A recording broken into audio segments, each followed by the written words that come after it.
சீனாய் மலையினிலே இறங்கி வந்தவரே, சீனாய் மலையினிலே இறங்கி வந்தவரே, ஆத்மபாரம் தீர்க்கவாரோ இந்த வேளையிலே,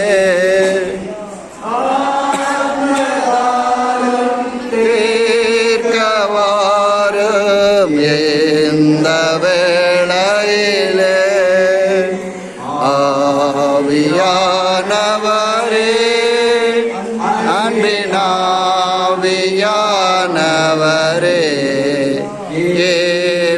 ஏப்புவாரும் இறங்கி வாரும் எங்கள் மத்தியிலே, ஏப்புவாரும் இறங்கி வாரும் எங்கள் மத்தியிலே.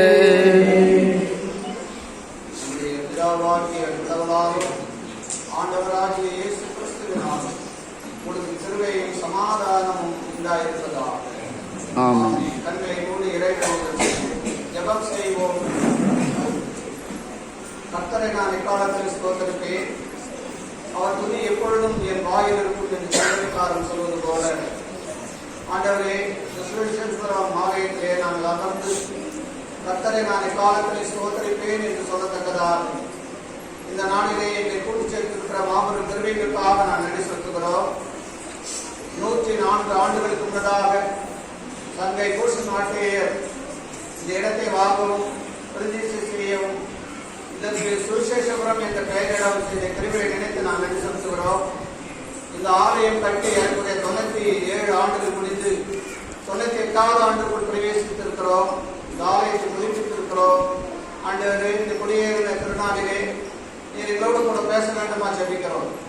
இந்த கிராமத்திலிருந்து படித்து முன்னேறிய அநேகர் உலகத்தில் பல நாடுகளிலே வாழ்ந்து கொண்டிருக்கிறார்கள். அநேக போதக பிதாக்கள் இந்த கிராமத்திலிருந்து எழுந்திருக்கிறார்கள். அநேக ஆசிரியர்கள் இந்த கிராமம் உருவாக்கி இருக்கிறது. அநேக பிள்ளைகள் படித்து வாழ்க்கையை வளர்ந்திருக்கிறார்கள். இவைகளை நினைத்து நாங்கள் நன்றி செலுத்துகிறோம். இந்த 98வது ஆண்டவரே ஆலய பிரதிஷ்டை நாளிலே இந்த குடியேறின திருநாளை கொண்டாடும்படியான பாக்கியத்தை கொடுத்து திரும்பிக்காய் சோதரிக்கிறோம். நீர் இந்த வேலையை எங்களோடு கூட பேச வேண்டும். தூய ஆண்டவராகிய இயேசு கிறிஸ்துவின் மூலமாக வேண்டுதல் செய்கிறோம் பரமபிதாவே. ஆமென். இந்த நாளிலே குடியேறின திருநாள் என்று சொல்லப்படுகிற இந்த நாளிலே நாம் ஞானசுபடியாக திறந்து கொண்ட வேத வாக்கியத்தை நாம் வாசிப்போம். அது சங்கீதங்களின் புஸ்தகம் 117ஆம் அதிகாரம் வசனங்கள் 12 முதல் 14 உடைய 3 வசனங்கள் இருக்கிறது. 3 வசனங்கள் திருமறை வைத்திருக்கிறவர்கள் சத்தமாக வாசிப்பது. ஒவ்வொருவரும் ஒரு வசனம். சங்கீதம் 117 பக்கம் 744, பழைய பாட்டின் பக்கம் 744, 12, 13, 14. ஏணிகளை போல் சங்கீதம் 116 12, 13, 14. கர்த்தர் எனக்கு செய்த எல்லா உபகாரங்களுக்கும் அவருக்கு எண்ணத்தை செலுத்துவேன்.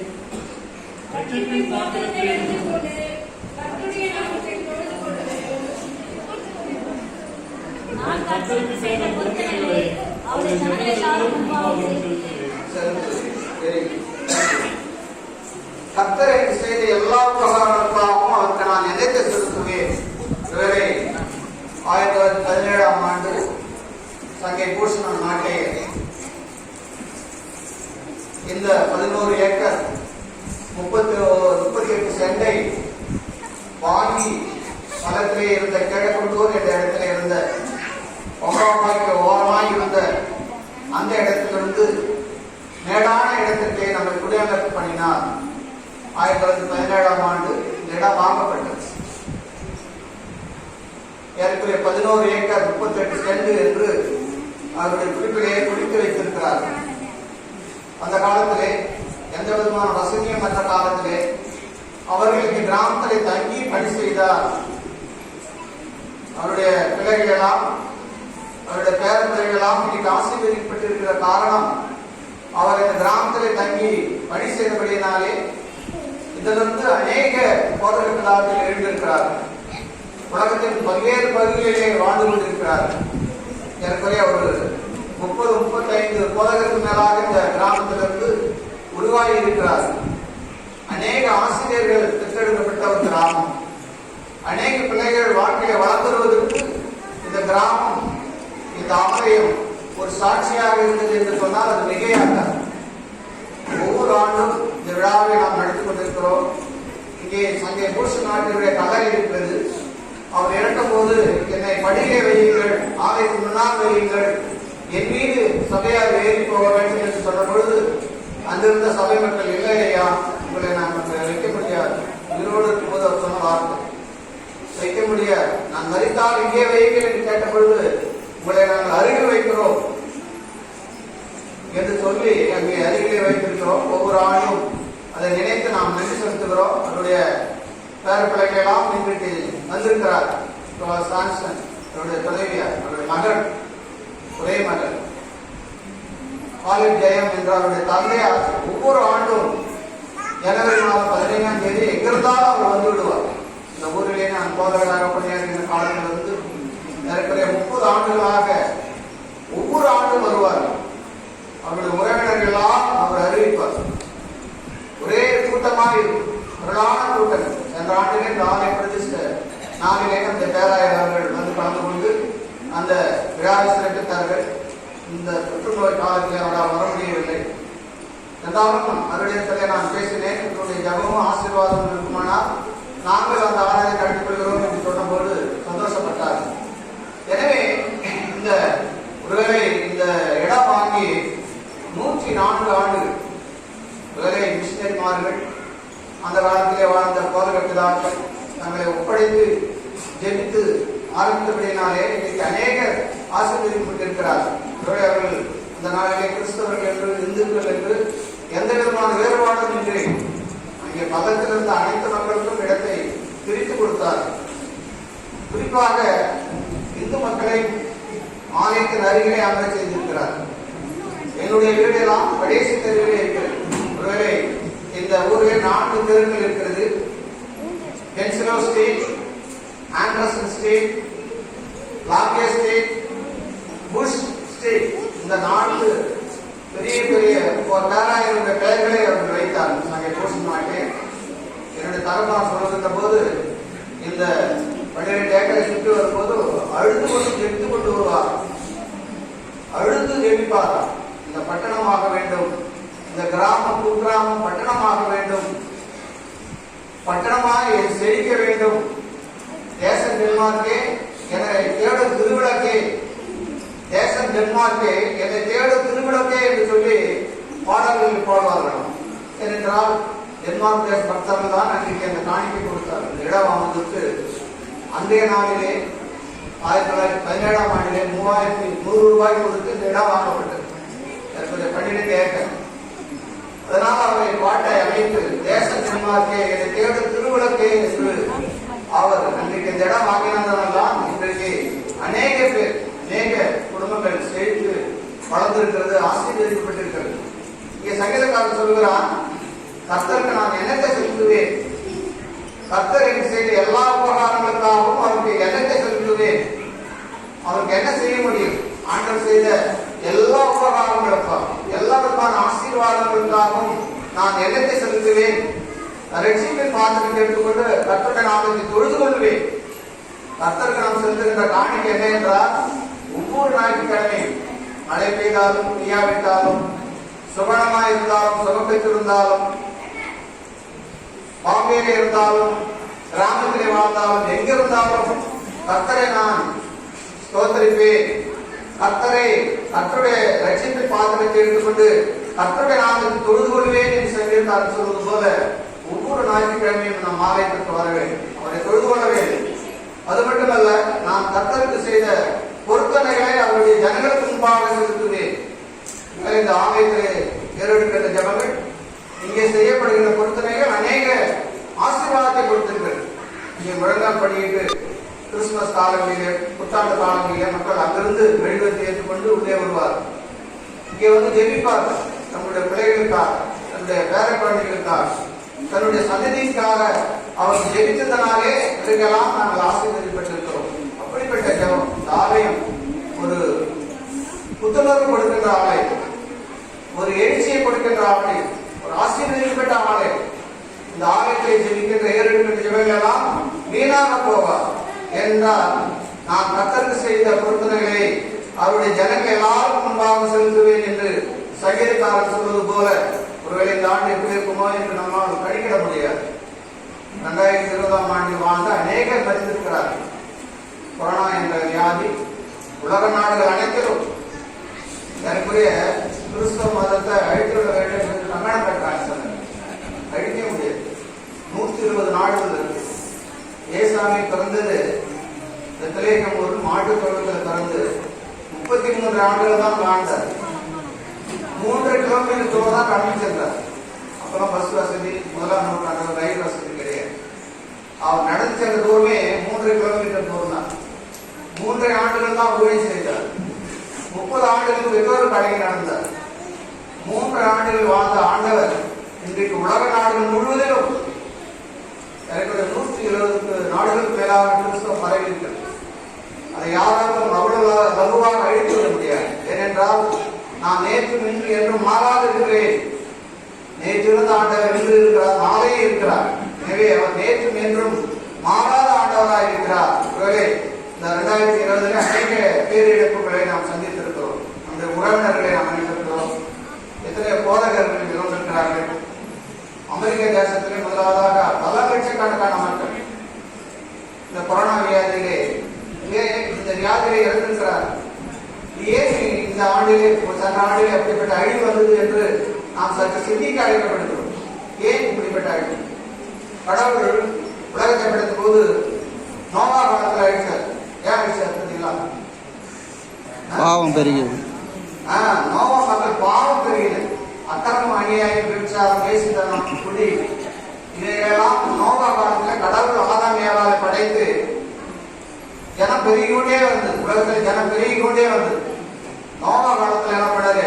இந்த ஜனங்களை அழிக்கணும். பாவத்தில் இருக்கிறாங்க, அக்கிரமத்தில் இருக்கிறாங்க, அநியாயத்தில் வாழ்ந்து கொண்டிருக்கிறாங்க, ஒருவருக்கு குற்றம் செய்து கொண்டிருக்கிறார்கள் சொல்லி 40 நாள் மழை பெய்து. அப்போது நோவாவும் அவருடைய துணைவியாரும் 3 ஆண் பிள்ளைகளும் 3 மருமக பிள்ளைகள் 8 பேர் மாத்திரம் காப்பாற்றப்பட்டார்கள் என்று திருமறையை வாசிக்கிறோம்.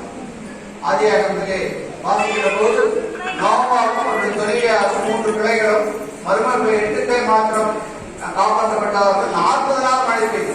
இப்ப மழை நின்றது. ஏன் கடவுள் அழைத்தார்? 21ஆம் நூற்றாண்டில் ஏன் கொரோனா என்ற வியாதியை கொடுத்து பல லட்சக்கணக்கான மக்கள் இறந்திருக்கிறார்? இன்னும் தொற்று வியாதி பரவிக்கொண்டே இருக்கிறது. இன்னும் வேறு விதத்தில் இந்த வியாதி வேறு ஒரு வைரஸ் மூலமாக வருகிறது என்று சமீபத்தில் கண்டுபிடித்திருக்கிறார்கள். மருந்து கண்டுபிடித்து விட்டார்கள். ஒருவேளை அது தடுக்க வாய்ப்பு இருக்கிறது. ஒருவேளை கடவுளுடைய கோபமா இருக்குமோ? ஏனென்றால் கடவுளை தேடாமல் மற்ற தெய்வங்களை, அந்நிய தேவர்களை, குரு வழிபாட்டை அவர்கள் பின்பற்றுகிற போது கடவுளுடைய கோபம் வெளிப்படுகிறது. ஐரோப்பா நாட்டில் கிறிஸ்துவ ஆலயத்திலே இந்து கோயில் ஆலய சிலையை வச்சு வணங்குறாங்க. அமெரிக்க தேசத்துல பெரியவங்க தான் கோயிலுக்கு வராங்க, வயசானவங்க தான் கோயிலுக்கு வராங்க. சிறு பிள்ளைகள், வாயு பிள்ளைகள் வருவது கிடையாது. கடலை தேடுகிறவர்கள் குறைந்து விட்டார்கள். கடவுளுடைய நம்பிக்கை குறைந்து போய்கொண்டே இருக்கிறது.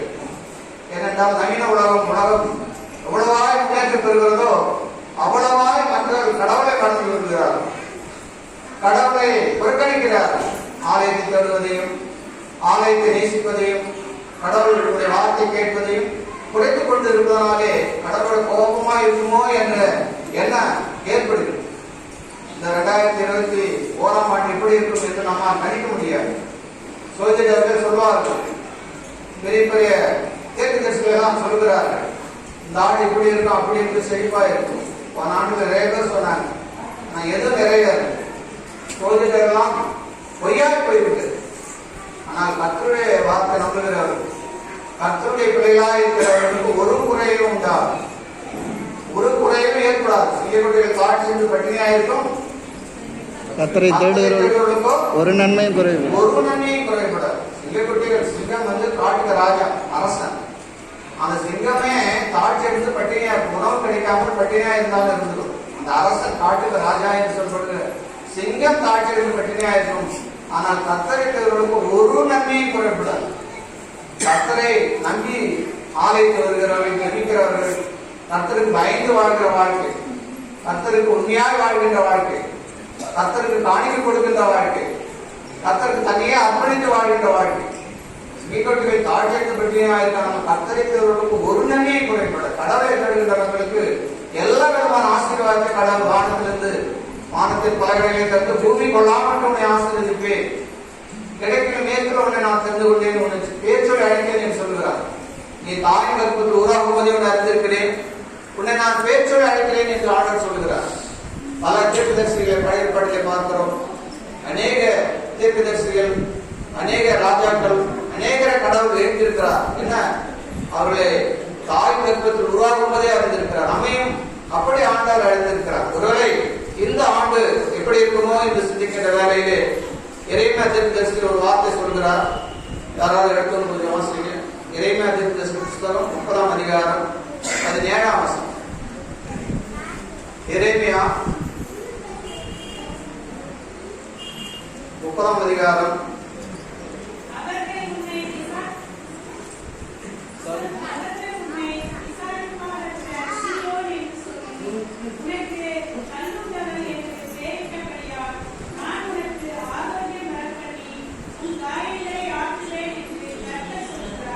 'காரியங்களை ஆற்றுவேன் என்று கர்த்தர் சொல்கிறார்.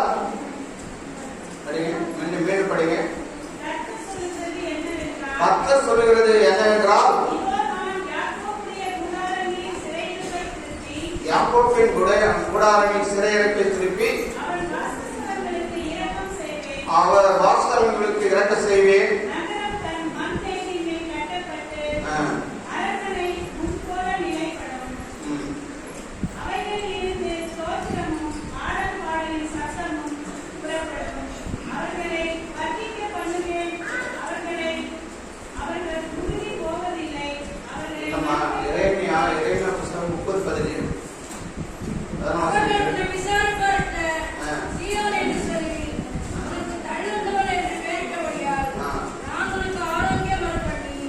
அவர்கள் உன்னை விசாரிப்பாருக்கு சீயோன் என்று சொல்லி உனக்கு தகுந்தவன் என்று பெயரிட்டபடியினால் நான் வரம் பண்ணி நான் உனக்கு ஆரோக்கியம் வரம் பண்ணி உன் காயங்களை ஆற்றுவேன்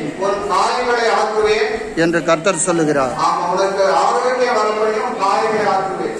சென்ற ஆண்டிலே நாம் அநேக காயங்கள் பட்டிருக்கிறோம், அநேகரை இழந்திருக்கிறோம், அநேகரை நாம் தவித்திருக்கிறோம், கொரோனா வியாதினால் கஷ்டப்பட்டிருக்கிறோம். ஆனால் இந்த 2021ஆம் ஆண்டு இந்த ஜனவரி மாதம் 15ஆம் தேதி ஆலயத்தில் வந்திருக்கிறோம்னா கடவுள் சொல்கின்ற வாக்குறுத்தம், நான் உனக்கு ஆரோக்கியம் வரப்பண்ணி உன் காயங்களை ஆக்குவேன். நம்முடைய ஆத்தாளுடைய பேராயர் இந்த ஆண்டை இயர் ஆஃப் ரெஸ்டோரேஷன் என்று சொல்லியிருக்கிறார். ரொம்ப சந்தோஷமா இருக்கு. Year of restoration. சென்ற ஆண்டு இயர் ஆஃப் லேபர், தொழிலாளர் ஆண்டு, தொழில் செய்கின்ற ஆண்டு என்று சென்ற ஆண்டையும், இந்த ஆண்டு இயர் ஆஃப் ரெஸ்டோரேஷன், மறுமலர்ச்சியை உருவாக்குகின்ற ஆண்டு, மீட்டெடுக்கின்ற ஆண்டு, மீண்டும் பழைய நிலையை கொண்டு வருகின்ற ஆண்டாய் இருக்க வேண்டும் என்று அவர்கள் யூடியூபிலே அந்த செய்தியை சொன்னாங்க. மிக சந்தோஷமா இருக்கு. இப்படிய இப்படி பேராயர் ரைட் சாமி கன்னடி அவர்கள், அது அருமை நண்பர், அடிக்கடி அவர்கள் நான் சந்திப்பேன். அவர்கள் இந்த யூடியூபிலே சொன்ன செய்தியை நான் கேட்டு மிக மகிழ்ந்து போனேன். ஏனென்றால் இது மீட்டெடுக்கிற ஆண்டாக இருக்க வேண்டும். சென்ற ஆண்டிலே இருந்து போன அநேக பொருளாதாரம், சுகவீனம், பலவீனம், உறவினர், நண்பர்கள், இவைகளெல்லாம் இழந்திருக்கிறோம். இவைகளை மீட்டெடுக்கிற ஆண்டாக இருக்க வேண்டும். ரெஸ்டோரேஷன், மீண்டும் எழுச்சி பெறுகிற ஆண்டாய் இந்த ஆண்டிலே பிரவேசிக்க வேண்டும் என்று இந்த ஆண்டை பிரகடனம் படுத்திருக்கிறார். Year of restoration. இந்த ஆண்டு அப்படிப்பட்ட ஒரு ஆண்டாக இருக்கத்தக்கதா இந்த ஆண்டுக்குள்ளே நாம் பிரவேசிக்கத்தக்கதாக மறுபிறப்பு, மறுபடியும் பிறந்த ஒரு பிறப்பை போல மீண்டுமாக புத்துணர்ச்சி பெற்ற மக்களாய், புத்துணர்வு பெற்ற மக்களாய் ஆவிக்குரிய ரீதியிலே நாம் நடக்கத்தக்கதாக ஆண்டவர் நம்மை அழைக்கின்றார். இயேசுவானவர் சிறு வயதில் போது லூக்கா நட்சத்திரம் சொல்கிறார். லூக்கா 2:52 யாராவது வாசிங்க. லூக்கா 2:52. இயேசுவானவர் ஞானத்திலும் வளர்ச்சியிலும் தேவ கிருபையிலும் மனுஷ தயவிலும் அதிகமாய் விருத்தி அடைந்தார். கடவுளை அண்டசராசனை படித்த ஆண்டவரே அங்க பாருங்க, இயேசுவானவர் ஞானத்திலும் அறிவிலும் அப்புறம் தேவ கிருபையிலும் மனுஷ தயவிலும், அவருக்கே மனுஷ தயவு காணப்பட்டது. அண்டசராசனை படித்த ஆண்டவர் மனிதனாக அவதரித்தார், அவருக்கே மனுஷ தயவு காணப்பட்டது. 4 காரியங்களை அவர் ஞானத்திலும் அறிவிலும் தேவ கிருபையிலும் மனுஷ தயவிலும் வளர்ந்தார். நாம் இன்றைக்கு நம்முடைய பிள்ளைகளை எப்படி வளர்க்கிறோம்? சிறு வயதில் இருக்கும்போதே அவர் கற்றுக் கொடுக்க வேண்டிய பாடங்களை கற்றுக் கொடுக்க வேண்டும். சாலமோன் ஞானி ஒரு வசனம் சொல்லுவார், பிள்ளையாண்டானை நடத்த வேண்டிய வழியிலே நடத்து, முதிர் வயதிலும் அதை விடாதிருப்பான். பிள்ளையாண்டானை நடத்த வேண்டிய வழியிலே நடத்து. பிள்ளைகளை நீ எப்படி நடத்துற அதுதான் முதுமையில காணும். சிறு வயதிலே அவர் கற்றுத்தர வேண்டிய எல்லா காரியத்தையும் கற்றுத்தர வேண்டும். ஆலயத்தை நேசிப்பது, போதகரை நேசிப்பது, வேத வாசிப்பது, உடம்பு ஜபம் செய்வது, ஆழ்குறை கூட்டங்களிலே பங்கு பெறுவது, இவையெல்லாம் சிறு வயதிலே அவர் கற்றுத்தர வேண்டும். இயேசுவானவர் ஞானத்தின் அறிவிலும் தேவர்களும் மனுஷ தேவனும் வளர்ந்தது போல நாம் இந்த ஆண்டிலே பிள்ளைகளை அப்படி வளர்க்க வேண்டும். இங்கே சாம்சன் தன்னுடைய மகள் அழைச்சிட்டு வந்தார். இது வரைக்கும் அவர் அழைச்சிட்டு வந்தார். ரொம்ப சந்தோஷமா இருக்கு. இந்த 104வது ஆண்டு குடியேறின திருநாள் குடும்பத்தோடு அவர்கள் வந்திருக்கிறார். ரொம்ப சந்தோஷமா. இன்னும் நிறைய முகங்களே நான் பார்க்க முடியும், புதிய புதிய முகங்கள். ஏன் கடவுள் செய்த எல்லா உபகாரங்களுக்கான இனத்தை செலுத்துவேன், ரட்சிப்பின் பாத்திரத்தை எடுத்துக்கொண்டு அவர் தொழுது கொள்வேன். சங்கீதக்காரன் சொல்வது போல ரட்சிப்பின் பாத்திரத்தை நாம் எடுத்துக்கொண்டு இந்த புதிய ஆண்டிலே புதிய ஆசீர்வாதத்தோடு கடவுள் என்னோடு கூட இருக்கிறார். நீ போகும் இடமெல்லாம் உடனே நான் ஆசீர்வதிப்பேன், நீ கைக்கு செய்த எல்லா வேலைகளையும் நான் ஆசீர்வதிப்பேன். ஆபிரகாம் ஒரு வாக்குத்தத்தம் சொல்றார் கடவுள். என்ன வாக்குத்தத்தம் தெரியுங்களா? ஆதியாகமம் 12 அதிகாரம் 1-3 வசனம் வாசிக்கும். ஆதியாகமம் 12:1-3 3 வசனம். கர்த்தர் ஆபிரகாமை நோக்கி நீ உன் தேசத்தையும் உன் இனத்தையும் உன் தகப்பனுடைய வீட்டையும் விட்டு புறப்பட்டு நான் உனக்கு காண்பித்த தேசத்திற்கு போ, நான் உன்னை பெரிய ஜாதியாக்கி உன்னை நான் ஆசீர்வதித்து உன் பேரை பெருமைப்படுத்து, உன்னை நான் ஆசீர்வதித்து உன் பேரை பெருமைப்படுத்துவேன். நீ ஆசீர்வாதமாய் இருப்பாய். உன்னை ஆசீர்வதிக்கிறவர்களை நான் ஆசீர்வதிப்பேன், உன்னை சபிக்கிறவர்களை நான் சகிப்பேன். ஆமாங்க, இந்த வசனம் தான் எனக்கு ரொம்ப பிடிக்கும். பூமியில் உள்ள வம்சங்கள் எல்லாம் உம்மால் ஆசீர்வதிக்கப்படும். அந்த ஆதியாகமம் 12:3 வசனத்துல பூமியில் உள்ள வம்சங்கள் எல்லாம் நம்மால் ஆசீர்வதிக்கப்பட வேண்டும். நான் ஒரு கிறிஸ்தவன், நான் கடவுளுக்காய் வாழ்கிற மகன். ஆபிரகாமுக்கு நான் ஊர் என்ற தேசத்திலிருந்து அழைக்கிறார். நான் உன் காண்பு தேசத்துக்கு போ, உன்னை நான் பெரிய ஜாதியாகி உன் சந்ததியை பெருக பண்ணுவேன். கடற்கரை மணலை போலவும் வானத்து நட்சத்திரங்கள் போலவும் சந்ததியை பெருக பண்ணுவேன். பூமியில் உள்ள வம்சங்கள் எல்லாம் உம்மால் ஆசீர்வதிக்கப்படும். இன்னைக்கு சக்கர பூஷண நாட்டே தன்னுடைய குடும்பத்தை உறவினர் நண்பர்களே வீட்டு அந்த கிராமத்தில் வந்து தங்கினால்தான் இந்த பிள்ளைகள் எல்லாம் ஆசீர்வதிக்கப்பட்டிருக்கிறார். எவ்வளவு உண்மை இந்த பைபிள் வார்த்தை, எவ்வளவு உண்மை என்பதை நாம் தெரிந்து கொள்ள வேண்டும். உனக்கு உன் சந்ததியை ஆசீர்வதிப்பேன், பூமியில வம்சங்கள் எல்லாம் உம்மால் ஆசீர்வதிக்கப்படும். அப்படி ஆசீர்வாதத்தை நாம் கொடுக்க வேண்டும். அப்படிப்பட்ட ஆசீர்வாதத்தை 2021ஆம் ஆண்டிலே பெற்றுக்கொள்ளத்தக்கதாக கடவுள் நம்மோடு கூட வரத்தக்கதாக இந்த புதிய ஆண்டிலே நாம் புதிய ஆசீர்வாதங்களை பெற்றுக்கொள்ளத்தக்கதாக தேவதாமே நம் கிருபையும் தயவும் செய்வாராம். ஜெபம் செய்வோம். மகா இரக்கமும் கிருபை நிறைந்த நல்ல ஆண்டவரே, தனிமையான நல்ல நாளுக்காக அந்த கால வேலைக்காக நான் நன்றி செலுத்துகிறோம். கடந்த 104 ஆண்டுகளுக்கு முன்னதாக இந்த இடத்தை சங்கை பூஸ் நாட்டை வாங்கவும் அதை பிரதிஷ்டை செய்யவும் அதிலே அநேக மக்களை குடியேற பண்ணவும் செய்த கிருபையை நினைத்து நாம் நன்றி செலுத்துகிறோம். சுவிசேஷபுரம் என்ற பெயரை வைத்து கிருபிக்காக சோதரிக்கிறோம். சுவிசேஷம் ஆண்டவரே இந்த கிராமத்திலிருந்து அநேக கிராமங்களுக்கு சென்று அறிவிக்கின்ற ஒரு கிறிஸ்தவ குடும்பமாய் கிறிஸ்தவ மக்களாய் நாங்கள் வாழத்தக்கதாக நீர் எங்களை அழைக்கிற தேவனாய் இருப்பதற்காக சோதரிக்கிறோம். அவர்கள் தங்களை அர்ப்பணம் செய்தபடினாலே, அவர்கள் உண்மையாக கர்த்தருக்கு பயந்து வாழ்ந்தபடினாலே, அவருடைய சந்ததி அவர் உருவாக்கிய திருச்சபையிலிருந்து ஆயிரக்கணக்கான பிள்ளைகள் படித்து வளர்ந்தத்தக்கதாக, வாழ்க்கை பெரு வளர்ந்து கொள்ளத்தக்கதாக அப்படிப்பட்ட கிருபை பாதிக்கப்பட்டிருக்கிற கிருபிக்காக சோதரிக்கிறோம். இந்த நாள் ஆராதனை கிறிஸ்தவ எங்களோடு கூட இருந்ததற்காக சோதரிக்கிறோம். வந்திருக்கின்ற பெரியோரை சிறியோரை தாய்மார்களை ஆசீர்வதியும், உனக்குள் சந்ததி ஆசீர்வதிப்பின் அநேக மக்களுக்கு ஆசீர்வாதமாய் இருப்பா என்று அந்த வார்த்தை எங்கேயே நிறைவேறத்தக்கதா, நாங்கள் அநேகருக்கு ஆசீர்வாதத்தை கொடுக்கிற மக்களாக எங்களுக்கு வாழத்தக்கதா நீர் எங்களை அழைக்கிற தேவனாக இருப்பதற்காக சோதரிக்கிறோம். சபை போதகர்களுக்காக, சபை மூப்பவர்களுக்காகவும், இங்கே உழைக்கிற ஆசிரியர்களுக்காகவும், பிள்ளைகளுக்காக, பள்ளியிலே படிக்கின்ற பிள்ளைகளுக்காகவும், இந்த பள்ளியை சபையிடும்படியாக செய்த நன்கொடைகளுக்காக நான் நன்றி செலுத்துகிறோம். அநேகரை எழுப்பி இந்த கிராமத்தை நேசிக்கிறபடினாலே இந்த கிராமம் வந்து கொண்டு வருகிற கேள்விக்காக ஆயிரக்கணக்கான பிள்ளைகள், ஏழை பிள்ளைகள் படித்து வளர்ந்து வருவதற்காக சோதரிக்கிறோம். தொடர்ந்து இந்த ஆண்டு முழுவதும் எங்களோடு கூட இந்த கொரோனா வியாதியை எங்களை பற்றாதபடி, எங்களை அணுகாதபடி நீ முன்னுமிடமாக உங்கள் தூதரைகள் காவலாக எங்களை வழிநடத்த வேண்டும். அன்பின் ஆண்டவராக இயேசு கிறிஸ்துவின் மூலமாக வேண்டுதல் செய்கிறோம் பரமபிதாவே. ஆமென். பரமண்டல இருக்கிற பிதாவே, நாமம் கிறிஸ்துவதாக, ராஜ்யம் வருவதாக, சித்தம் பூமியிலே செய்யப்படுவதாக. அன்றுள்ள ஆகாரத்தை எங்களுக்கு உங்களுக்கு விரோதமாக குற்றம் செய்வது பாவக்குற்றங்களை எங்களுக்கு வேண்டும். எங்களை சோதனைக்குள் பிரவேசிக்கப்பட்ட நாமத்தை நிகழ்ச்சி ராஜ்யம் வல்லமை மகிமை என்னென்றைக்கும் இடையிலே. என் ஆத்மாவை கர்த்தரை ஸ்தோத்திரி.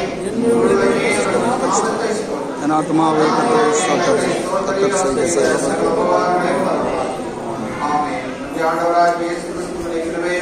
கடவுளுடைய ஆவியானவருடைய நினைக்கிறோம். நம் அனைவரோடும் உங்களுடைய செயல்பாடுகளோடு ஊழிக்கிறோம். என்றும் என்றும் சதா காலங்களும் நிலைத்திருந்த ஆசீர்வதித்து வேறு காப்பதாக. ஆமென். கிறிஸ்துவுக்கான முதல் விசுவாசிகளே, முதலாவது இந்த இண்டிபெண்டன்ஸ் குடியேறின திருநாள் சொல்வது போல இது இந்த ஆண்டு குடியேறின திருநாள் 104வது ஆண்டு.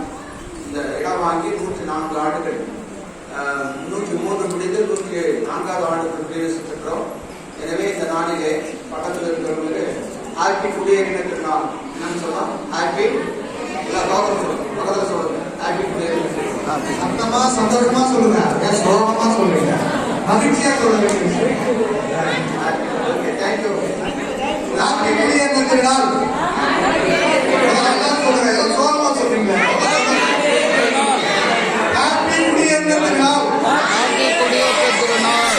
ஹாப்பி குடியேறின திருநாள். ஹாப்பி குடியேற்ற திருநாள். இப்ப கையில பக்கத்துல கை கொடுத்து சொல்லுங்க மறுபடியும். ஹாப்பி குடியேற்ற திருநாள்.